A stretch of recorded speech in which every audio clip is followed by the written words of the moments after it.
ہم شرمندہ نہیں ہیں، انسانوں کو کپڑوں پہ نہیں تولا جاتا۔ آج کا میرا دیس کا مالدار اتنا فقیر ہو گیا ہے، اتنا چھوٹا ہو گیا ہے کہ وہ اپنا تعارف کروانے کے لیے 50 لاکھ کی گھڑی لیتا ہے، 6 لاکھ کا جوتا لیتا ہے۔ آج کی بیگم اتنی چھوٹی ہو گئی ہے کہ اپنے قد کو بڑا کرنے کے لیے وہ 10 لاکھ کا ہینڈ بیگ لیتی ہے کہ دیکھو میرا بیگ 10 لاکھ کا ہے۔ ارے میری بہن، تو 10 ٹکے کی بھی نہیں رہی اگر تو نے بیگ سے اپنے آپ کو بڑا بنایا۔ او میرے دوست، تو 2 ٹکے کا نہیں ہے اگر تو 10 لاکھ کے جوتے اور 50 لاکھ کی گھڑی سے اگر تو بڑا بننا چاہتا ہے۔ ارے اس دھوکے سے نکلو۔ برینڈڈ برینڈڈ برینڈڈ، کہاں جا رہے ہو؟ جب تم اپنی ذات میں بے قیمت ہو تو رب ذوالجلال کی قسم، تمہاری گھڑیاں، تمہارے بیگ، تمہاری گاڑیاں، تمہارے بنگلے تمہاری عزت کو بڑھا نہیں سکتے۔ ابا جان، آج ہم خوشی سے بلند ہیں کہ ہمارے باپ نے بددیانتی نہیں کی۔ گھر میں تشریف لائے، کہنے لگے فاطمہ کچھ پیسے ہیں، میرا انگور کھانے کو جی چاہ رہا۔ بس فاطمہ رونے لگی۔ فرمایا امیر المومنین، خزانہ تو بھرا پڑا ہے، 1 درم کا بھی تیرا حق نہیں ہے کہ تو 1 درم لے کے انگور خرید لے۔ تو تڑپ اٹھے، فاطمہ میں جہنم نہیں برداشت کر سکتا۔ وہ میرے بھائیوں جو دن رات سود میں پھنس چکے ہو، جو دن رات جوئے شراب میں پھنس چکے ہو، کیسے اللہ کے سامنے سرخرو ہو کر کھڑے ہو گئے؟ ایک رات گھر میں تشریف لائے، بچیاں، بیٹیاں، منہ پہ ہاتھ، کپڑا رکھا، دوپٹہ رکھا منہ پہ، اور بات کریں۔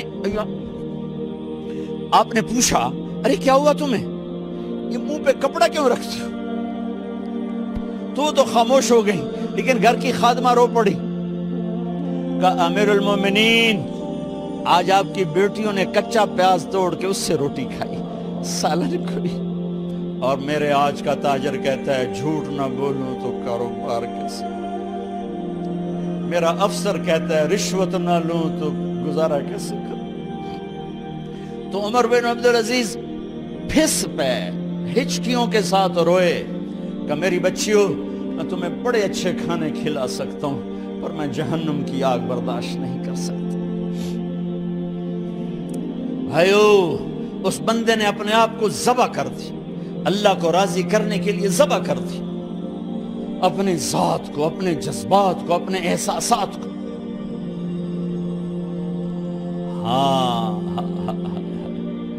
اب اللہ نے صلہ کیا دیا؟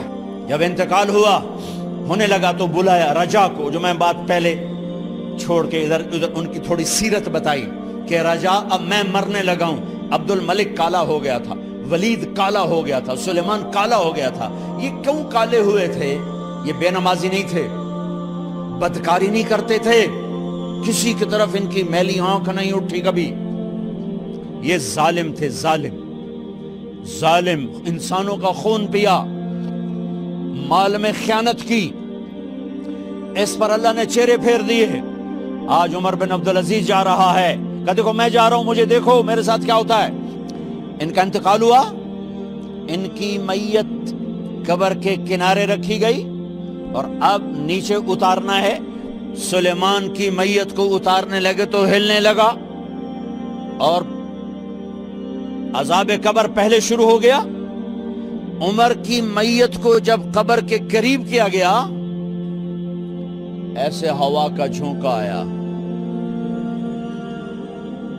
ایک پرچہ ایسے لہراتا ہوا، یوں آیا، یوں آیا، یوں آیا، اور عمر کے سینے پر گر گیا۔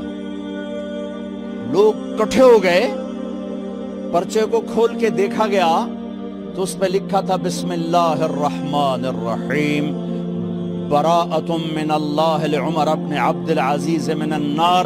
یہ پروانہ ہے اللہ کی طرف سے اس کے بندے عمر کے لیے کہ اسے جہنم سے نجات کی خوشخبری سنا دی جائے۔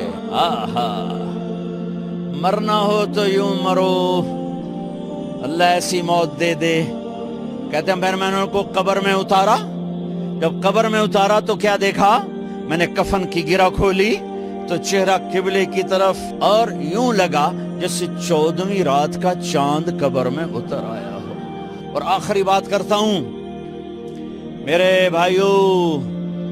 بھائیوں بہنوں، اپنے اللہ سے صلح کر